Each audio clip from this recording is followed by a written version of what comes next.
Groupon. We are the tide from the north, we're brave and we're bold. Defeating our rivals never gets old.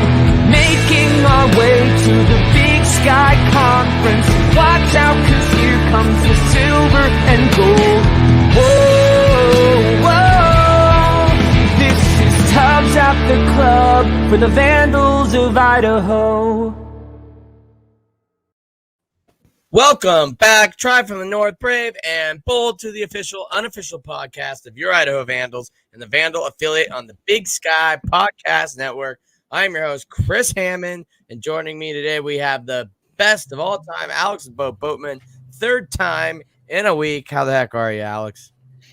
Fantastic. I mean, I care about baseball in late September, guys. Like, I'm freaking ecstatic right now. Okay, Mariners only game and a half, last wild card spot. The Orioles just beat the Red Sox. I'm so excited. Like, I can't control myself. 21 years. I've been waiting 21 years. Has me knocking on wood. And the professor coming to you live from office hours. Brian Marceau, how are you? Was doing great, Chris, but now I'm confused. I come here every week to learn about West Virginia football, and Alex didn't say anything. So now, like, why am I here? Close loss. Oh, don't talk about it. Don't talk about it. It was a tough loss. Should beat Oklahoma. Oklahoma sucks. Oklahoma does There you go, suck. Brian. You know who doesn't suck? Dallas Hammer running the show from the shadows. In fact, he might have the best team in the NFL on his head right now. How the heck are you, Dallas? I am fantastic. The Rams are peaking in the first 6 weeks of the season, which is always a good sign for the postseason. Yeah. Hopefully, my Seahawks not as not enjoying that as much. But guys, I think this one, let's just get into Around the Bar. If you need any more information, I mean, we just did a whole bye week episode, basically like a bonus episode for you guys. So this one's Did gonna we be win like, or lose on the bye week? we won. Yeah. Go Yeah. Rams. Plug to my piece on tubbsattheclub.com. When I was going through the rankings, somehow we moved up from like 11th to 9th in the Big Sky podcast rankings. I go, I guess when you have a bye week and the football in front of you is trash, somehow you move up. So I'd say we won the bye week. Anyone arguments there? Should we start with bye week? Win, L, or draw? I think it's always a good attribute when your team looks best when they don't play. So I feel good heading into week one if we're rising off a bye week. No, it's just keep rising. Keep rising. All right, Around the Bar brought to you by Hughes River Expeditions. Let's talk UC Davis. Hello to all you Aggie sports talk guys out there who I think that we don't do our research, or probably weren't aware that we did our research. Don't think is probably the wrong word. We go to every team's message board before we start one of these episodes. So it's good to see you guys, and we know that you guys have a message you would love to share with our lovely listeners and any Vandals that might be attending the game down in beautiful Davis, California. You will need a vaccine. I believe both shots. Do we have that confirmed? And then, or at least a negative COVID test within 72 hours. I mean, you have the both shots because I know Boise State only requires like one shot. So I don't know if that's like a standard for people that are requiring it, or Boise State's just weird. And I think it's more the latter. This says completed CDC vaccination card in the So link that'd that be is both. posted. So I'm assuming both shots. So if you're going to the game, either, make sure you get tested, whether that be at least by Thursday or Thursday or later. And then those turnaround times, I think, can take a day. So be on it. And then if you're vaccinated, you don't have to worry about it. If you're like the rest of us that don't get to go to beautiful California, then we will be watching it from ESPN Plus. But who is the University of California Davis Aggies? Who wants to take the lead on this? I don't even know where we're going to throw it. I'll throw it to Brian because he unmuted himself first. Davis right now, man. Like, all of us were not that high. We weren't low on Davis in our preview, but the Aggies look pretty dang tough. They have two wins against Big Sky punching bags, San Diego and Dixie State, and I'm going to spend no time talking about those. San Diego is not – San Diego's like beating Central Washington at this point. But the Aggies have road wins against FBS Tulsa, and last week they snuck in a touchdown in the last minute against Weber State to give Weber State their second straight loss at home. So this UC Davis team right now, I know Montana has the most prestigious Big Sky win against UW, but in terms of entire resume, UC Davis has the best resume to me in the four-week Big Sky Conference season right now. They do it on both sides of the ball, which we'll get into. They've got all league talent on both sides of the ball. Dan Hawkins, if anyone was curious if that program is going to rebuild after disappointing 2019, I think, Alex, the answer is unequivocally, yeah. Davis is they're okay, at least. Alex, how about that? Yeah, it's interesting. We saw this team come to the Dome in the spring, a game that Idaho led all the way until midway through the fourth quarter, and maybe would have won if we weren't missing like 12 starters due to COVID that day. But so we know this Idaho team can compete with this Davis team. But I mean, impressive win to start off the year at Tulsa, which did go to the American Championship last year. Like, let that sink in. Tulsa went to the American Conference Championship last year, which is one of the best conferences in FBS. And Tulsa and UC Davis just outmuscled them the whole game. They did beat Weber State, and I'm trying to think about who that means more, what it means more about, like Weber State or UC Davis. I'm just not sure how good Weber State is this year. Like, I know, Chris, you've seen them in person. Like, is this the same Weber State team that we've seen? Like, impressive win on the road, backup quarterback, like hell of a win by the Aggies in Ogden there. But, you know, I watched that end of that game. That PI call they threw against Weber State was a bunch of crap at the end of the game. Like, Davis maybe should not have won that. If they don't throw that PI, they're looking at a third and a fourth and goal, and it's not looking good for Davis. They probably lose that game if it wasn't for that crappy PI call. That ball was like past the track, and they called it PI. Like, that was like just so bad. But I mean, you've seen, like, does that game, their win against Weber, does that mean more about Weber is not as good or Davis is really good? I think it's a mixed bag. I think it shows that Davis kind of has the capability to be a top team this year. And I think Weber's kind of getting a little bit of flack right here, right? Like, they've dropped all the way to number 19 in the polls after losing to number 3 or 2, depending on what poll you're looking at, James Madison, and then also losing by 7 in the fourth quarter to UC Davis. Both of those games without their starting quarterback. Now, it's football and you can't do that, but like, if you're Weber State, you have Montana State at home and you got to go to Cheney, but otherwise the rest of your schedule you should win. As long as you win one of those 2 games, you're probably still making the playoffs. Weber's at the point where I doubt they get any lower than 19. They're just going to continue to climb back up the polls, and especially as Bronson Barron gets healthy. But at the same time, UC Davis lost their starting quarterback in this game. Were able to get a fourth quarter comeback. So I think Weber is showing a little bit of signs of weakness because they have gone to the semifinals with what Brian would call a below average, the best in the FCS quarterback play. But, you know, where they're at right now isn't that big of a drop off from that. So they should be doing better than they are. But UC Davis, this is a great win for them. I mean, for them to be able to kind of, like you said, beat Tulsa, who I was going to say, Brian said that UW, at this point, I'm not convinced that UW might be any better than Tulsa, to be honest with you. I mean, all right. Tulsa actually was looking pretty rough this year. Like, they were not looking good. I've been kind of keeping track of the American a little bit. Tulsa has been looking like they had to come from behind this weekend to win a game. I think it's on their second win. But it's their first win, but that's also one of their wins is a 5-point loss to the number 19 team in the country on the road. And then they lost to Ohio State on the road, who's the number 11 Ohio State's not that good. I think they're better than Washington. So, hey, we'll see how Washington plays out. That Washington win's not looking as great. It probably still the marquee one, but like you said, Tulsa, I think at the end of the year is going to work out just fine. But who cares? Because the Big Sky play is going to determine who the best team in the Big Sky is, anyways. My take on UC Davis, I'm just kind of glad to see this team officially look to kind of have stapled it, because like we mentioned, they kind of had a down year in 2019. after having Jake Mayermeyer kind of lead them there for a while and get it really rocking and roaring. They have an impressive spring, probably would have made the playoffs, but decided that they were just going to opt out and not do the playoffs. So they were able to ride high on coming into this season.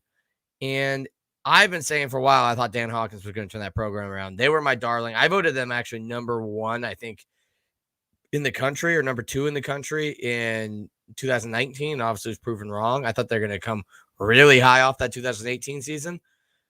I think they're what a lot of people thought Sac State was going to be this year is actually like UC Davis. UC Davis is the program that is going to continue to be a power in the Big Sky that wasn't 5 years ago, not Sac State. I think that Dan Hawkins is a significantly better coach than Troy Taylor. I think they have better talent going there, and they have a lot more support at their school than I think Sac State has. So I think UC Davis is becoming that next kind of power, as maybe we see a team like Eastern Washington fade away a little bit. Maybe Weber takes a step back a little bit. Maybe UC Davis, Montana, and Montana State kind of become those 3 teams going forward. So needless to say, I'm not exactly stoked to see them on our schedule this week. Well, something I wanted to point out, take a look at this schedule. They're already 4-0. Their toughest game isn't for another 6 games. They could legitimately be 9-0 going into a Eastern and Sacramento to end the year. Now, that's a little bit tougher way to end your year, but this team could legitimately be 9-0. I would actually argue that this game against Idaho is their hardest game for 6 weeks. Yeah. I agree with Dallas. I think actually we catch them in the best spot possible. They come off a pretty emotional road win, right, where they lose their starting quarterback.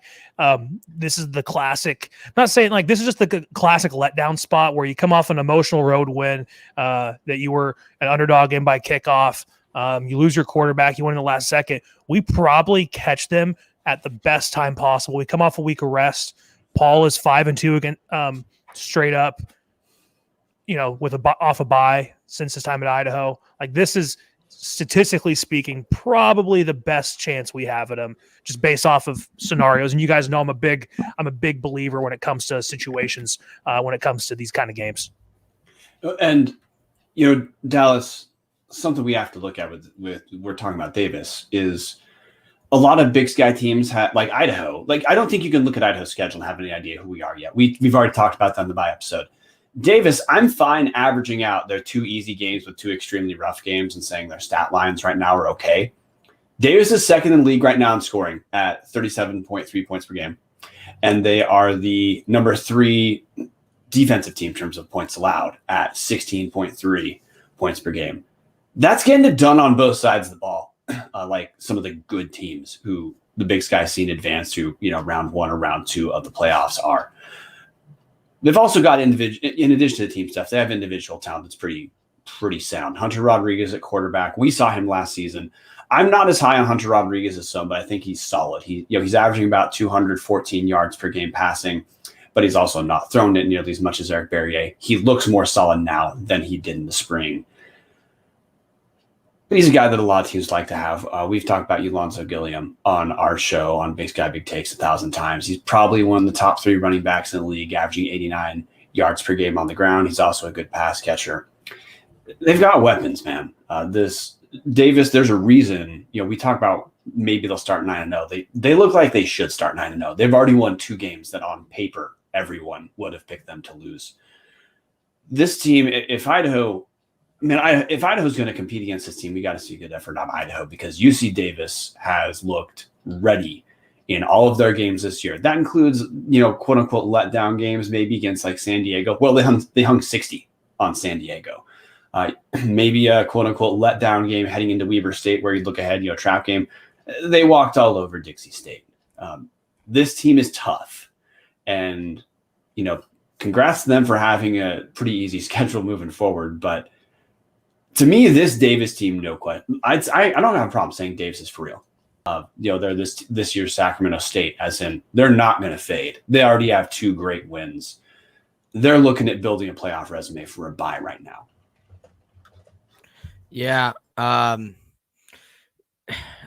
You touched on it. They're pretty well set here. They have Jared Harrell catching the ball. They have McAllen Castles catching the ball. They've got Alonzo Gilliam running the rock. And you might not be as high on him, but Hunter Rodriguez is looking to be an upper half of the league. Would be, I think, even most people would agree with that. Even if he's absolutely solid. Yeah. So, like, I mean, this team's just going to be hard to stop. Alvix kind of hit on it. I mean, we just got really hope coming off that Weber game. They just let down, you know. But I mean, right now, I hadn't looked ahead in their schedule. Dallas might be right. I mean, they might not lose a game at this point. We'll see. Eastern can do a lot to change my mind here this week against Montana. They might go undefeated. Like, they have a legitimate shot. I think everybody else on their schedule is a cakewalk. I know you guys or 10-1, right? Like, Sac State barely beat Idaho State. There's no way they're going into Davis and beating Davis at the end of the year. Yeah, it's a rivalry game. I mean, Causeway Classic. I guess right. Idaho keeps beating Eastern every other year. So it throw out the record books when the Aggies and the Hornets get involved, Chris. All right, there's nothing like the Causeway Classic. All right. Hey, I'll take Davis. I'll pin it now. Hold me to that come the end of the year. But God, hopefully we can get in their way. But I mean, right now we touched on it. They're scoring on offense. Their defense is like improving. They've got that linebacker that it's going to kill me that I can't remember his name of right now. Davis should win this game. And as we said, Idaho State, Northern Colorado, like, I got nothing else to say on Davis other than they are ranked, I think, number 6 in the country right now, or 7 or 8 in the Stats Perform poll. They're up there. They will be top 5 by the end of the year. And North Dakota State is up there. South Dakota State is up there. They have to play each other. They'll probably move. There's room for the Eastern and Montana ahead of them right now. One of them's going to lose this week. Like, they have room to keep slipping up these rankings. Who knows, dude? By the end of the year, they could be ranked number 1. Like, it's crazy. Yeah. But they did the same thing in 2018 and choked in the playoffs. Didn't choke, but they lost to Eastern on the Inferno. So, yeah, we'll see. But right now, they look like, in my opinion, it is Montana and UC Davis, a knock above everybody else. And I think Eastern and Montana State are kind of like right there. And then, I mean, we'll see what Weber can turn into. But right now, there's a clear top 5. And I think on that top 5 right now, you're seeing like the best 2. Yeah, I didn't get a chance to vote in Big Sky Power Rankings. I didn't get a chance to watch too much this weekend. I went to DC, so I didn't want to vote because I didn't get to watch too much of the games. But I do agree. I think I would classify UC Davis as ahead of Eastern right now, just based off of what we've seen them do. Like, Eastern had to go to overtime with UNLV. Meanwhile, UC Davis beat Tulsa, which Tulsa is a substantially better team than UNLV.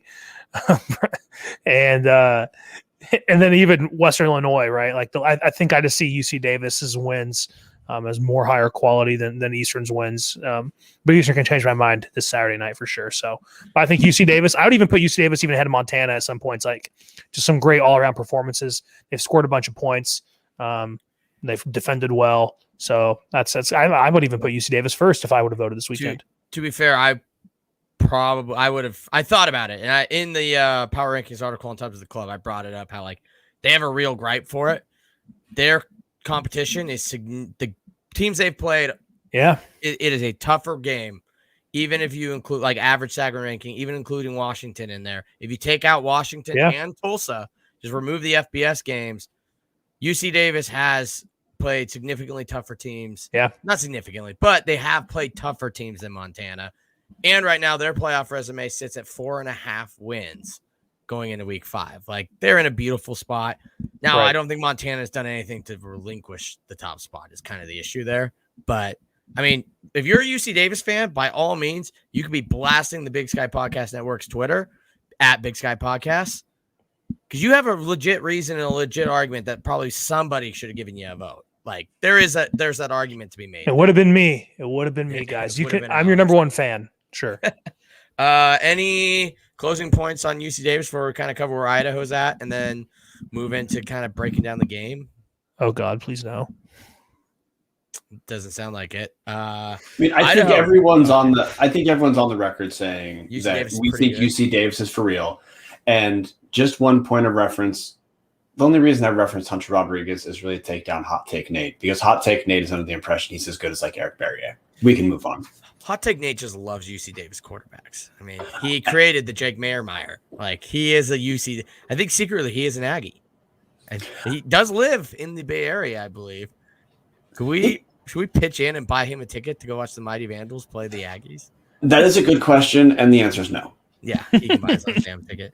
Idaho guys, Paul Petrino in his press conference today, as Paul or Brian would like to say, KG on the old quarterback competition, which I think we all talked about it behind lines. It's kind of funny because that's how Paul is. And it's like, but of all the times he's ever been cagey, like this is the actual time to do it. Screw you, UC Davis. Like your GAs are probably listening. We have one of our highest live counts we've ever had. We don't know who quarterback is, so you can turn it off. We don't care. Listen to us after the week. But except we do know who quarterback is. We do. We're just not going to tell them. It's Borish. Yeah, it's been a deep fake by Paul. The way that you set a guy up to be a starting quarterback is you don't let him play at all.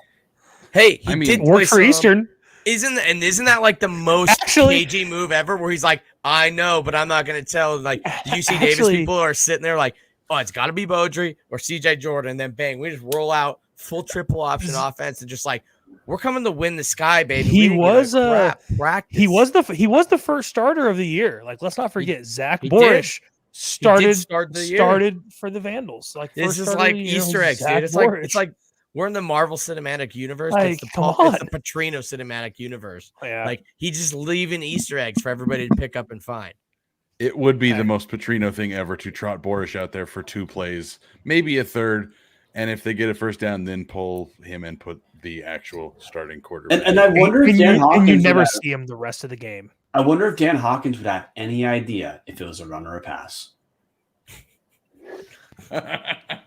I don't think so. We are, and that's when he throws it deep, and we all just get thrown for a loop. It's just a big play action rollout, and Hayden Hatton just even throws it left. Boris throws it left-handed. He's not. We can all whatever. No, we can dream. We can dream here. We can dream. We can dream. Hashtag let Boris throw. So we've all talked about it. I know I just told the UC Davis people we weren't going to do it, but I think we all said last week because everybody's still on it's probably Beaudry train. I mean, we don't know. I mean, this is just a complete, this is an educated guess based off of what we've seen and, Petrino's MO as a coach of Idaho for 9 years. So I mean, it's not like we know. We're just taking a not so shot in the dark, I guess. Alex, how willing would you be to, I know that like in a former life, not your life right now, where you work in athletics administration, but let's pretend like you live in this different universe. Okay. I know you'd have to actually see the betting line on it, but how willing would you be to lay money on Beaudry being the starter? Not great because the odds wouldn't be great because I think he'd be pretty heavy favorite. Like if I was to see a Vegas odds, I would say like minus 250 for him to start. That's not a great return on your investment there, Brian. There's a tip for all of you, those who want to get out there in the betting world eventually.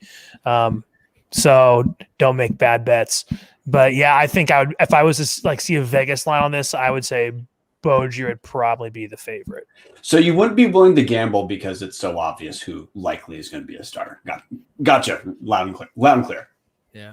I kind of want to do, looks like a hashtag AskTATC from the YouTube comment section. Chat said, or have Cheetah will view. I don't know if that's will view's a name or just. I just go with Cheetah. Cheetah. I like it. Cheetah wants to know, is the offensive line the biggest weakness for the Vandals? If we're going to ask our quasi offensive linemen, I wore an eligible number, Chris. You snapped the ball, you're a lineman. I didn't block anyone. I didn't do anything. I wore an eligible number, didn't block. Your comrades to the left of right of you while you had an eligible number on. How do you think? On punt, they were like linebackers. But anyway, line our weakest spot. I think even going into this year, you can make an argument that the line was our weakest spot. And we've been on this podcast for the last year and a half saying, quarterback, O-line, and DB are our 3 biggest weaknesses. I think DB has maybe looked a little better this year, but not that great. I'm in some group messages with some guys who play DB at Idaho, and they're just always just like frustrated our DB play. So I'd either have to go with O-line play or DB as our two biggest weaknesses. I don't think our quarterbacks are our biggest weakness for sure. I think either guy is fine. And I actually am pretty convinced that if you gave Beaudry a good O-line, he would do just fine. And we even saw last spring against UC Davis what Beaudry looked like with a bad O-line. Like, he never had a chance that game. Like, he was running for his life just left and right versus UC Davis. So I don't know if that's something in the past or a kind of a flashback to what is coming ahead on Saturday. So hopefully it's not. But yeah, O-line definitely probably one of our weaker spots on the team. Yeah, and Jack Snyder popped into the YouTube comment section and also brought up how our secondary has been a surprise so far. Do you guys kind of agree with that? Me personally, I agree. I would have guessed going into the year our offensive line was more shored up than our secondary.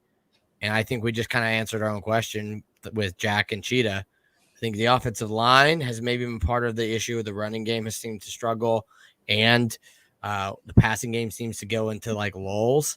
And the quarterbacks are being forced to run. Where our secondary, like, all things considered, the offenses we went up against have played, I would say, admirably. But I think we're still to that point too where it's almost still unfair to judge either of these position groups because it's going against Power 5 D lines and wide receivers, and then you're also comparing them against Simon Fraser, who like also just lost to like Western Linwood State pretty bad, like 40-0. So like Simon Fraser's a bad D2 team. Right.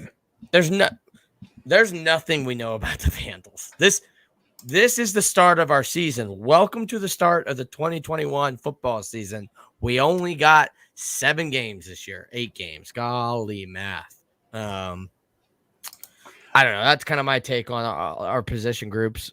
I wouldn't say the secondary looks great this year yet. Not cause that doesn't mean they're not going to be fine. It's Chris, is what you said earlier. We've played teams where the caliber doesn't really match up. We looked great against Simon Fraser because we should, and we did. We did not look. I know those numbers are quote unquote okay for the Power 5 games, but we got annihilated both those games. Like, I'm not really taking much from it. Teams have completed 64% of their passes against us. Now, that's not worst in the league because there's some bad looking pass defenses. But I wouldn't say we've improved yet. But if we have improved, this would be the first game we'd see it. I guess, would you say that, like, even if we see a slightly middle of the road pass defense this year, it's an improvement? Like, you know what I mean? Like, I think we've seen like the very back end, very bottom. Like, I'm saying like we go from like 11 to like 7. Yeah, like, I was gonna say we were in the bottom 3. I would take like I'll 7. Take 9 at this point. Let's just keep it like 8. Something better. In the spring, we were the worst defense who wasn't Cal Poly. We gave up 9 yards per pass. And of course, that was all conference play. So yes, Alex, 100% agree. We don't have to become world beaters. If our pass defense is okay, that's a big step forward for us. Last season in the spring, if our pass defense is okay, we're probably no worse than 3-3, maybe 4-2. That's true. Brian, you got a tap you want to pull or anything? I know our taps kind of just switched into general conversation, but we're kind of going through a weird week where we don't have anything else to talk about. I want to talk about what this game means for Idaho, guys, because Dallas referenced, and it was Dallas who talked about the Davis schedule first, right? Yes. Okay, just got to make sure. Hey, if I'm a professor, I'm supposed to be citing my sources, so I'll give myself C- there. In the same way that Davis has a pretty easy schedule, considering they won 2 of their roughest games already.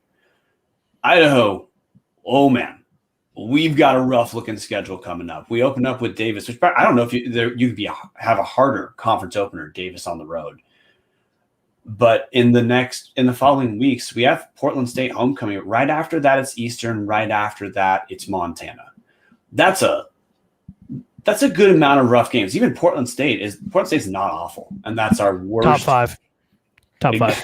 Exactly, top 5. 4 of the top 5 schools in the Big Sky. But so I'm on the train of making fun of Portland State forever and making fun of the top 5 take. But Portland State is they look like they're clearly a mid-level conference team, which means they could be dangerous. They're not terrible. They're gonna give some teams some headaches. They hung with Montana State for 3 quarters in their opener last week. So I think these next few games are a big deal for Idaho because truly, if we don't pick up a win in our next 2 weeks, Davis or Portland State, we'll have gone from September 4th until like October 30th, likely before having a win on the schedule, and that's a big deal.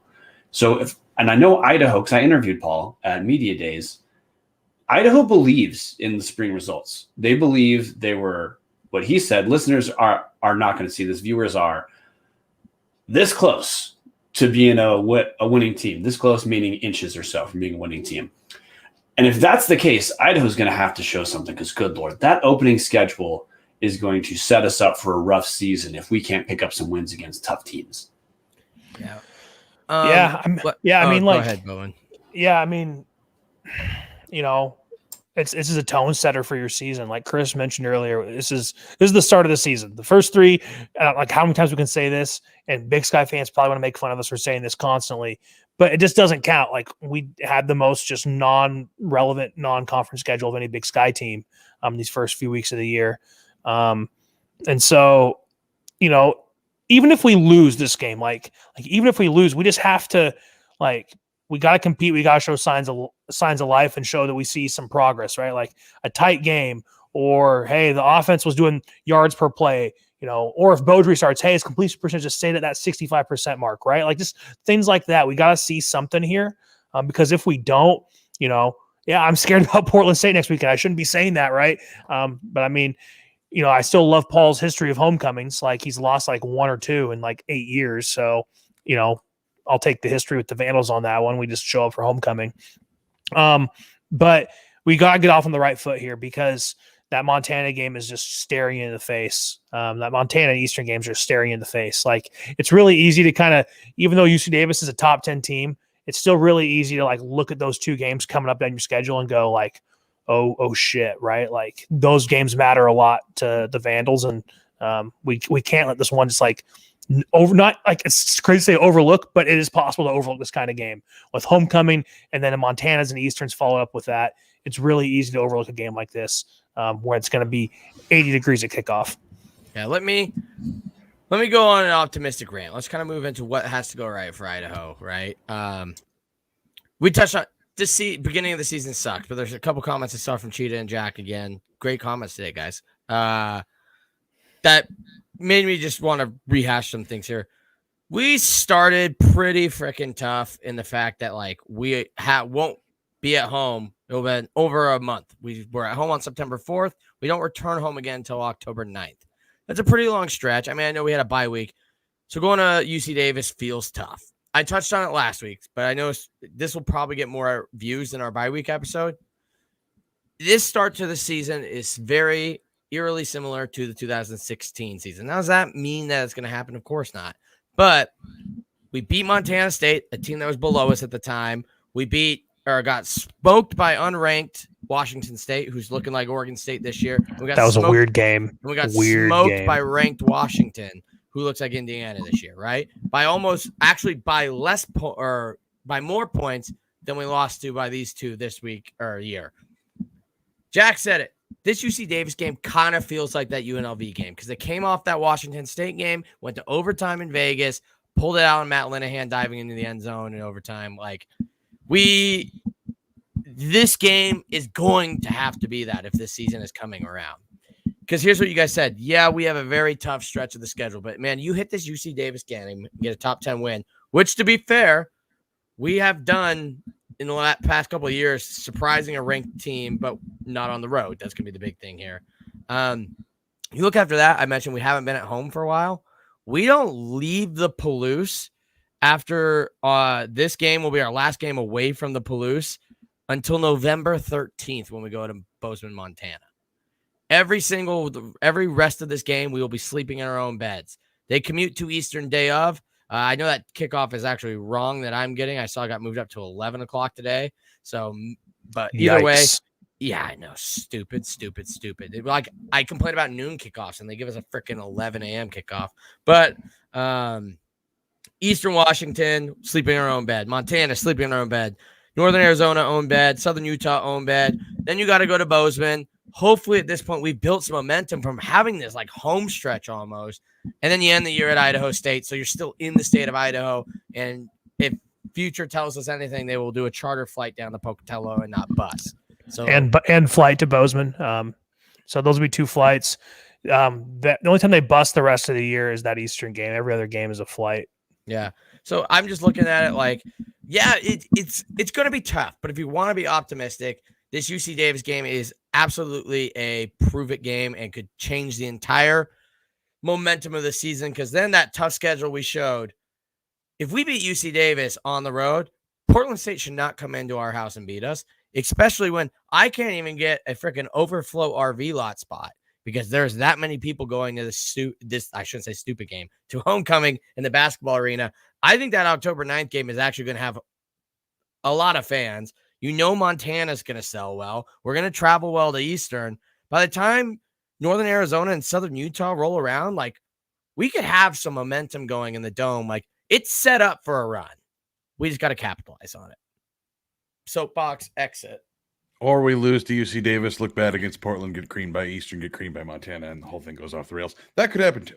Hey, But we're taking I'm the also optimistic, negative, so. what has to happen for us to win approach. We already covered why we're probably screwed. I mean, you guys got takes? What has to happen for Idaho to win this game?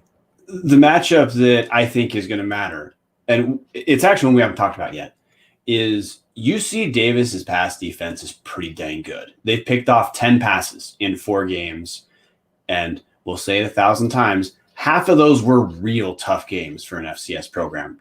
10 interceptions. Also, overall pass defensive efficiency, they're number 3 in the conference, but the 2 teams above them have Northern Colorado and Montana.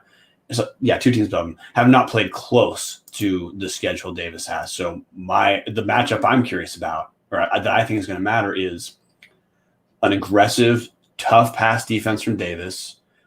How does probably Mike Beaudry handle that?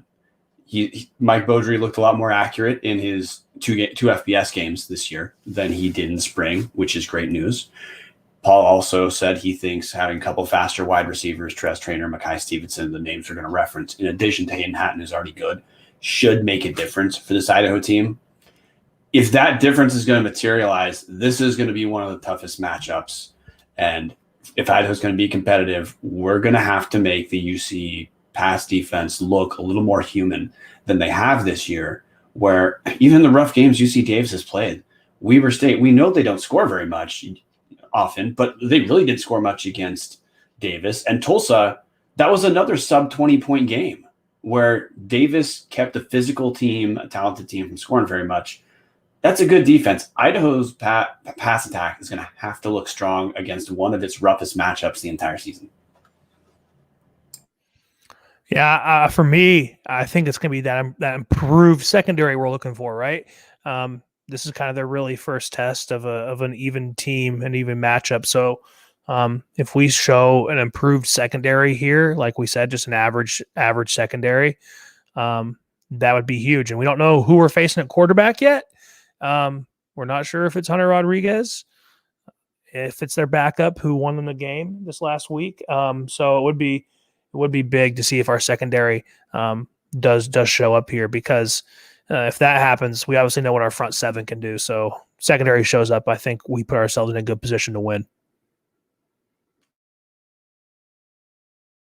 And then one of the weird things on this too is UC Davis, obviously Dan Hawkins has been recruiting a lot of Idaho guys. So like trying to keep that in check, because like this game probably means a little bit more to them, which is just like a weird dynamic to this game that you're just not expecting. Like I remember in the Dome, Lance Larison, kid from Caldwell, who rode bulls, scored on us. So like you just gotta, Paul has to outcoach Dan Hawkins. That's tall task, unlikely task. But that's what I think it's going to be the key to this game. I think he needs to lock in on a quarterback and don't even flutter.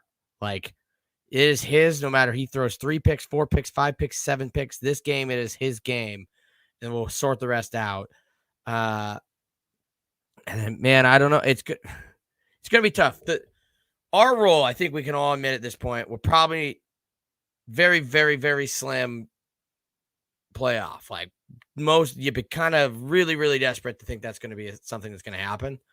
Our role this year is playoff spoiler. This is one of those playoff spoiler games. You're getting a team off of a letdown. What's going to have to go right for Idaho to win is UC Davis is still celebrating Weber State, looking past Idaho, and we just play the absolute perfect game. Beaudry hits. We limit turnovers. Our secondary plays decent. We're able to stop guys like Alonzo Gilliam and Jared Harrell, at least contain them, and that defensive front seven gets after a possible backup quarterback, and we get a playoff spoiler win. Then we're going to have to be on this show next week. Praise be, we can do this and talk everybody back down and be like, look, this is our role this year. We're going to win a couple games we shouldn't, and we're going to lose a couple games we shouldn't, and that's probably what this Idaho team is this year. Let's see if the UC Davis is the one we get, because otherwise maybe it's Montana, maybe it's Montana State, maybe it's Eastern. I think we can probably get one of those 4 teams this year. Maybe it's UC Davis, right? So you just got to hope for this letdown. That's it. Letdown, and Petrino has got to coach his freaking tail off. He's got a 2016 Potato Bowl this. That's my take. Not that the spring season means that the game is going to go the exact way that the spring game did, but I have to agree with Boatman here. It's the passing defense for Idaho has to look better. The secondary has to make some sort of noticeable progression from what we saw in the spring. I pulled up the stat line from the spring game. Rodriguez has had 6 incompletions, looked all world. Now he obviously has proven that he is probably a top half Big Sky quarterback, but this game they came in, this was his first true start. He replaced Jake Mayermeyer. Again, none of us know how to say that, so Mayermeyer works for me. And he was a complete unknown. Came in and had probably the game of his life against the Vandals. Beaudry threw a couple picks, wasn't the prettiest game. Yes, we do need to have some improvement in the offense to be able to hang with UC Davis, but at this point, but it all comes back to that secondary. I couldn't agree more with your take, Boatman. The secondary has to limit it, and even if it's not Rodriguez, if it's either of their backup quarterbacks, they have to have some sort of noticeable improvement from the last time we played. Otherwise, it's going to be the same story. They're going to throw too much. We're not going to be able to keep up. Any closing takes before we move into score predictions? No. All right. I guess we will. Let's see. We'll throw. Let me just scroll down to our predictions here. All right. So it is going to go me, Boatman, Dallas, Brian. So I will start it off here. I don't think UC Davis is ready for the letdown. I think they haven't been good enough coming off 2019 and quitting on 2020 to, I think, have the letdown. I think they don't have that winner's mentality quite yet, and the fact that like they're going to experience the letdown. I think they still are fighting for respect. Like we said, Big Sky Power Rankings got unanimous votes for Montana, not a single vote for UC Davis, even though they have arguably a more impressive resume. I'll take UC Davis 30, Idaho 20. Boatman? 34-24 Davis. Oh, boy. I'm going to go 27-14 Davis. Wow. It's going to be unanimous, 38-17 Davis.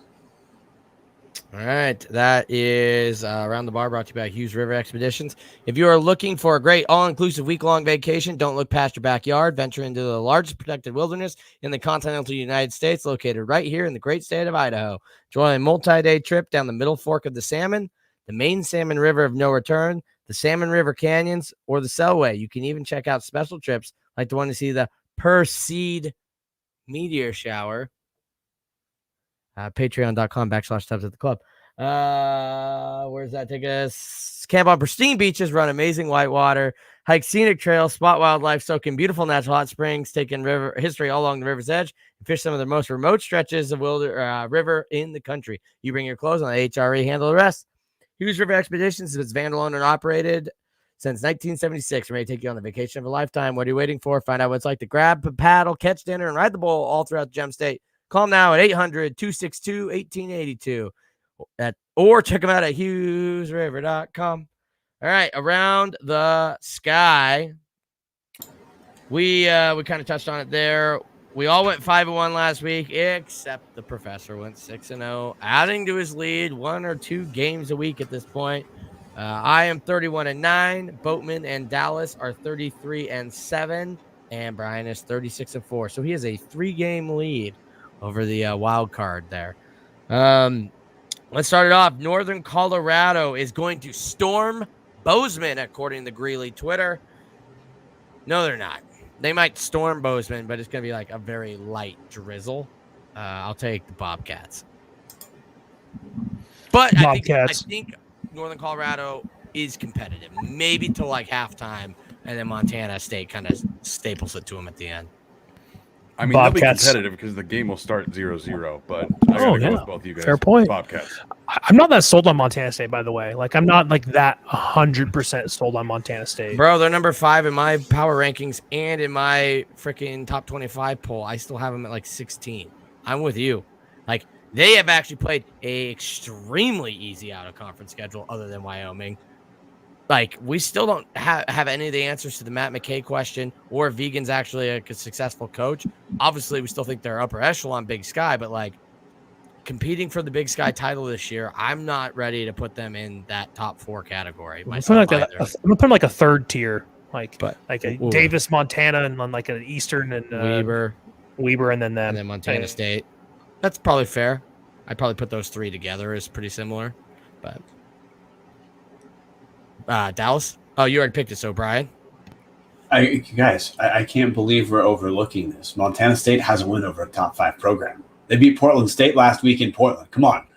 But, realistically, Montana State's going to win this, and what I'm going to say this is more about is Northern Colorado on a schedule that is not that rough so far. Like, they just barely beat Northern Arizona. They beat Houston Baptist. They lost to Lamar. Those 3 games are not particularly rough. Northern Colorado has the worst offense in terms of like total offense yards per game in the league right now at 284. And Montana State's going to have better defense than Northern Arizona did. So, no, Montana State wins this. But the good news is it rekindles one of the greatest protected rivalries that we lost in conference realignment. Montana State and Northern Colorado back at it again. I just thought of something watching people pick. We should start doing a poll on the Twitter after the episode and then like see how the fans of the episode do picking. On the Twitter. Yeah, on the Twitter. So check that out this week. I will make sure we do it this week. If we only get like 10 votes, it probably won't return next week. Idaho State at the Lumberjacks. I did a guest appearance on the NAU Sports Show this week, and it was very awkward because I had to tell them that I did not think they were going to be able to beat Idaho State, and I stand by that prediction. Idaho State, but close.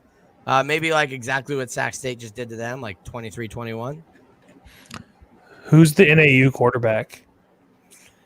RJ. It's RJ something. Huh. I moved on to UC Davis, man. You can't bring me back to that. I'll take Tyler Vanderwall and the Bengals. 3 for 3 Bengals. You guys slammed 2 way faster. You went through way too fast for me to Google the NAU third string quarterback. We'll get his name down. Sorry, guys, we sound like morons. But like NAU's seriously, this is their third quarterback who's playing. Woodty is out with injury, and Widener isn't playing anymore because he's not very good. So I'm going to go Idaho State. I thought Idaho State looked a little frisky against Sac State. Probably would have won that game if Vanderwall hadn't gone down in the first half. So fingers crossed that Tyler Vanderwall's playing. Idaho State wins.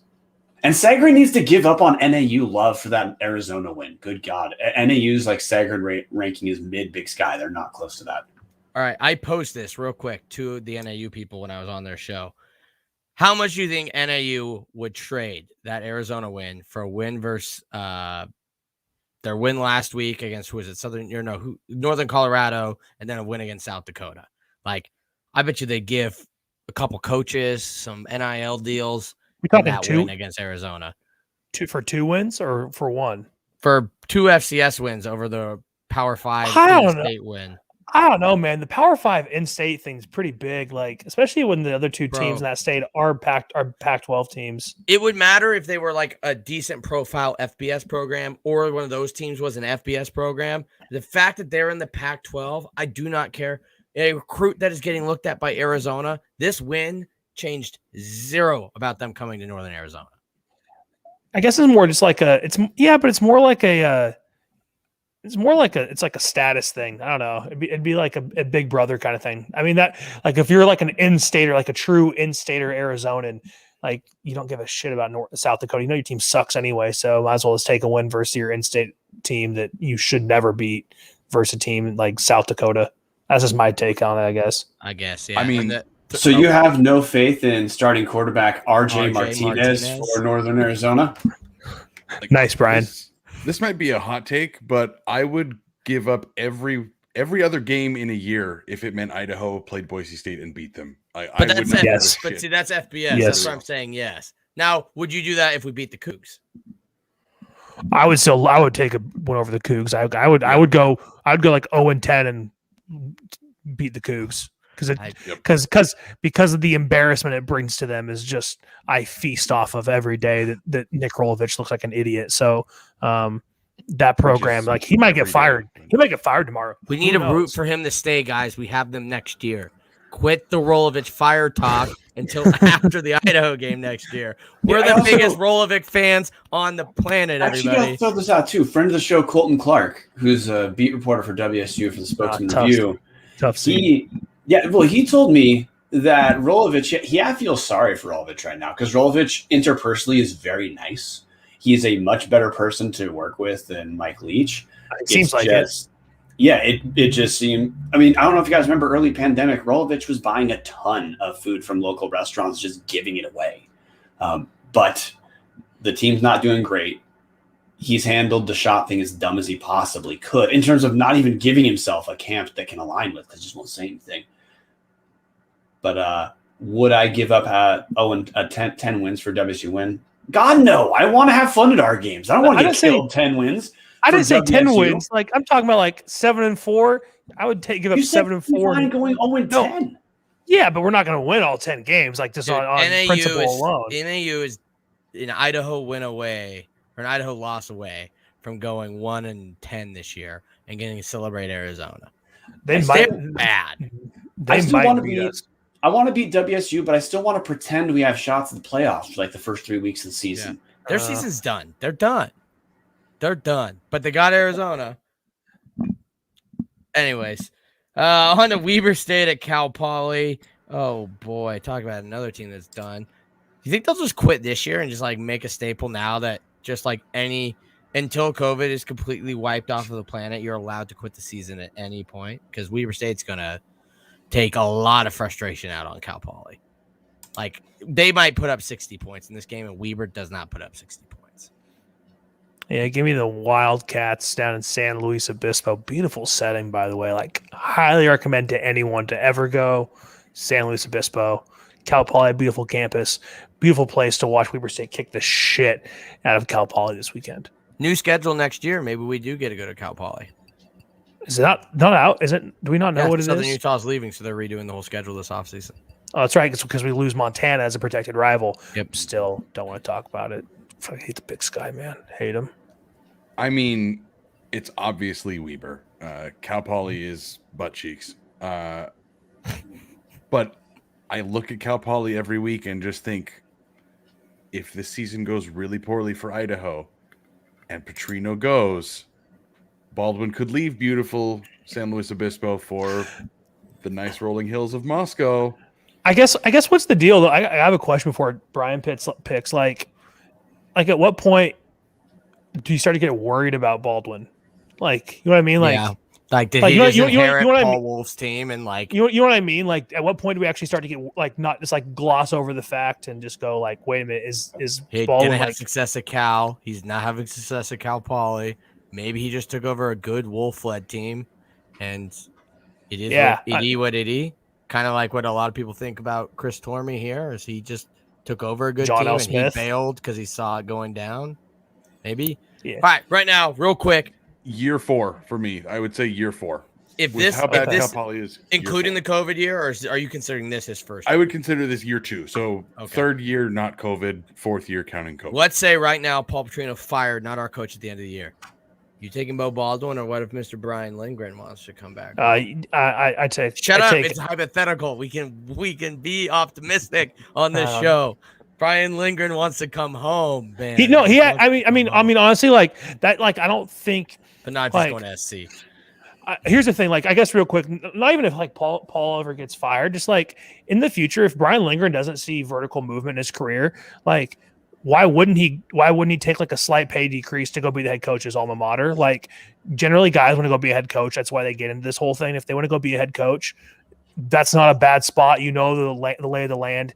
You know, he's a semi-local guy from the area. Like, why wouldn't I think like Vandal fans like put out of your mind that he would definitely turn the job down.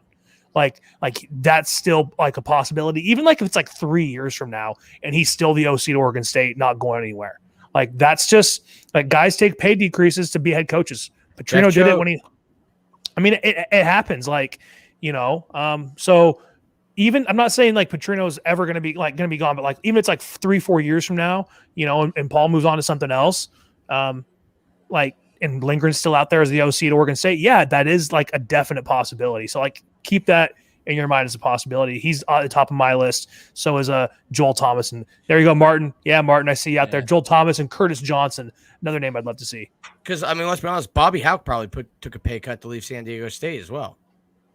Like to go back to Montana. So I mean, it happens. I get San Diego State's not Oregon State, and it's probably making a little bit less money than the Beans pay. But anyways, we spent a lot of time on Weber State, Cal Poly for absolutely no reason. And we've just been filibustering and not letting Brian give his pick. Oh yeah. Well, first off, answer the coach question. I want Bo Baldwin as damaged goods. I absolutely believe in him.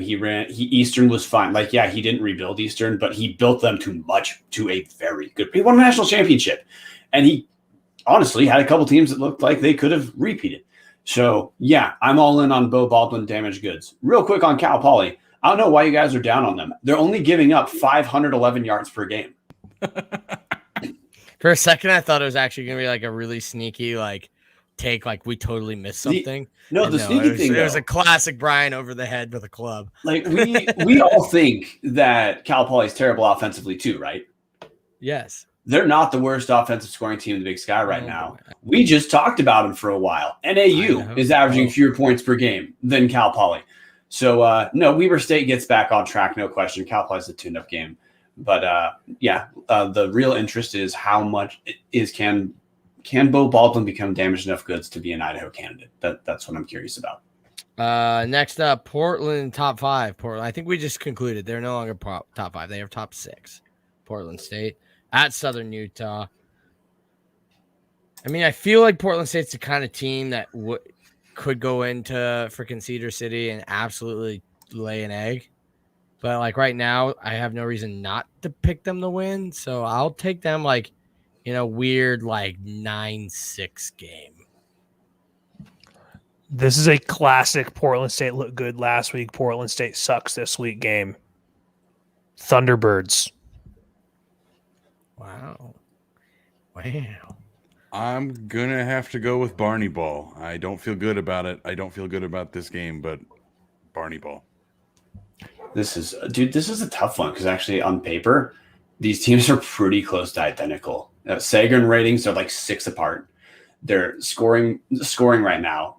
Like Portland State's averaging like 22.3. Southern Utah's averaging 22. Justin Miller has looked pretty good when he's not playing FBS teams, but Davis Alexander is the number 2 quarterback in the league in yards per game. So, man, do I hate Portland State. I really, on principle, want to pick against Portland State, but until Southern Utah turns more games into wins, they just gave up, 60 to Eastern. I'm going to go Portland State.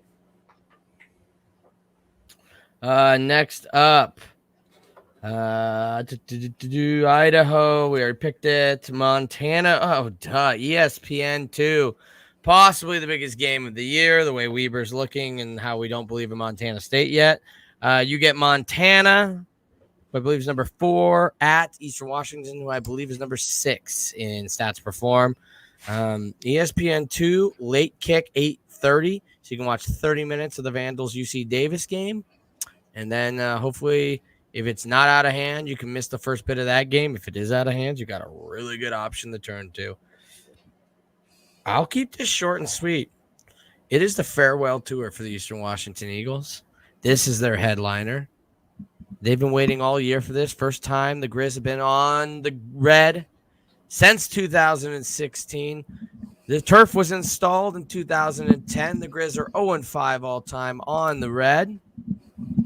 That streak, as long as many others for the Grizz, end this year. That was a Grizz win.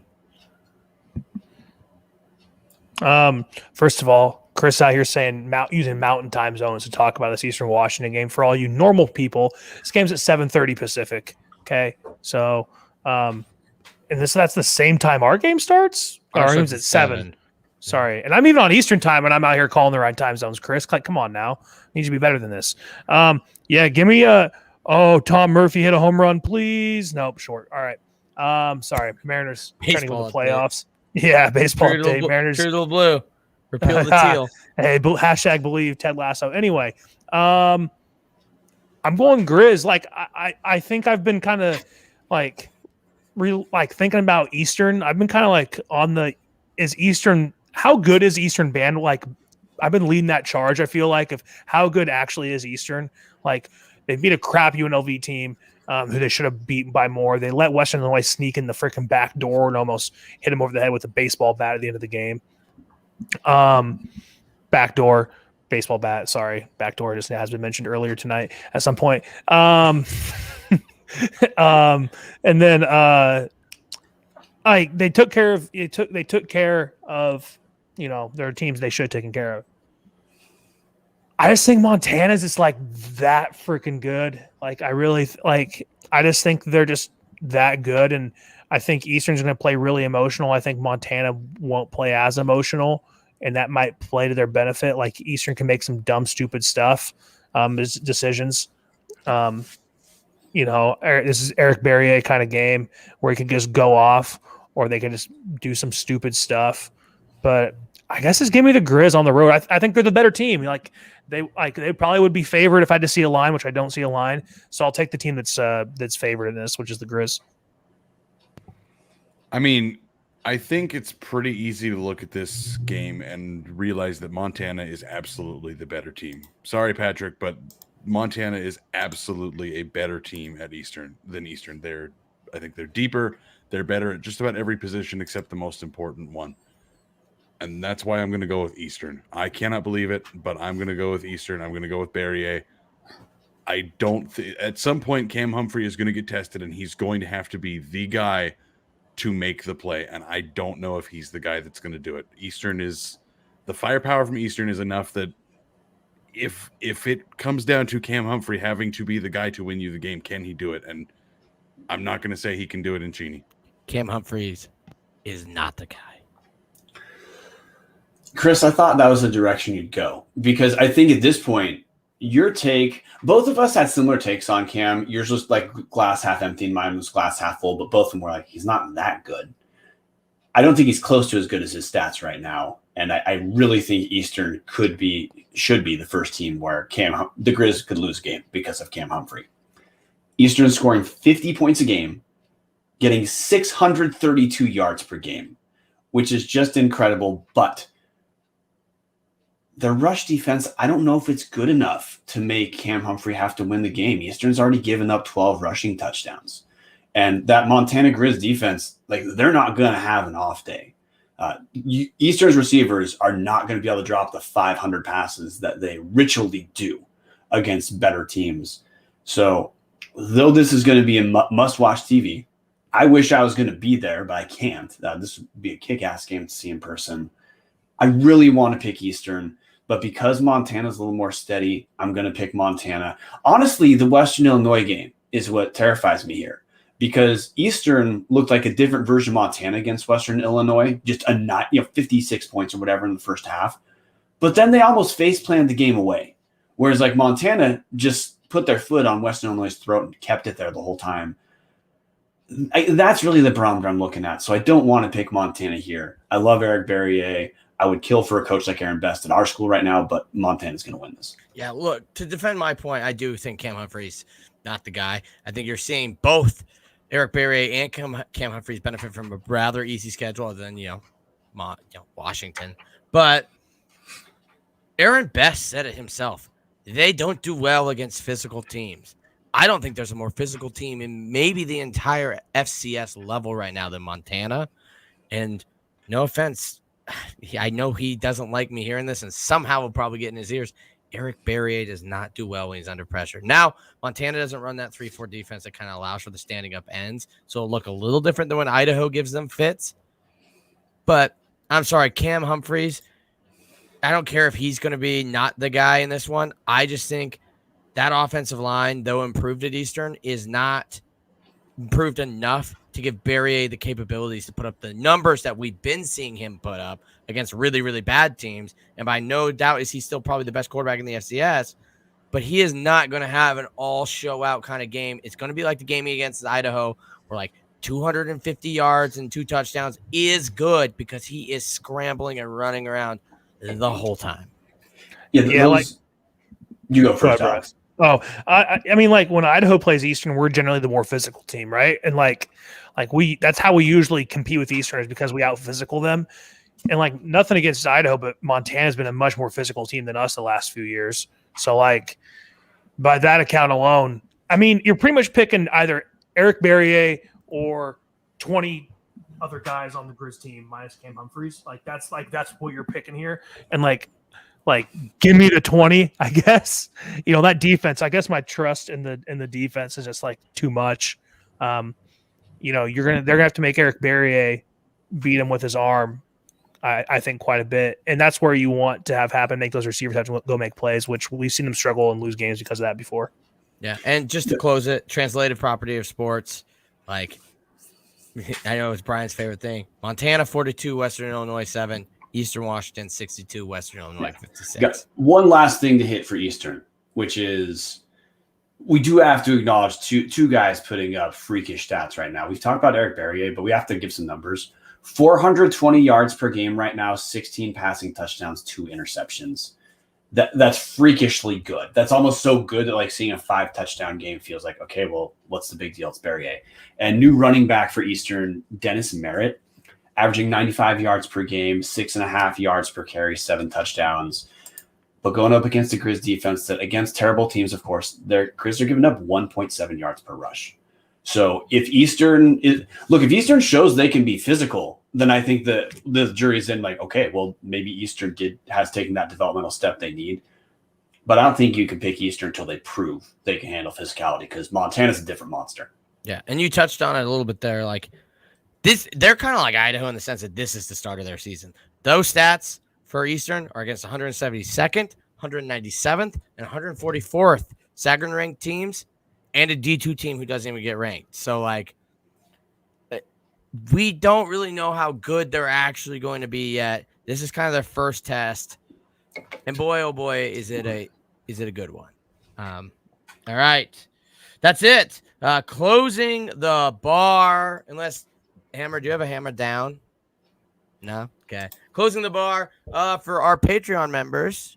We got a new little thing for you guys. We have a Discord, which we'll be talking to you guys throughout game days or, when big news breaks. So we'll find a way to contact you. Check your emails because we'll probably get contacted through the Patreon app to join the Discord service so you can actually chat with us in a more private space during games and get more, live thoughts as well as our live reactions. So that way, and we'll be interacting with you in that service. So if you are a member, thanks to you, they're always shouted out in the bottom.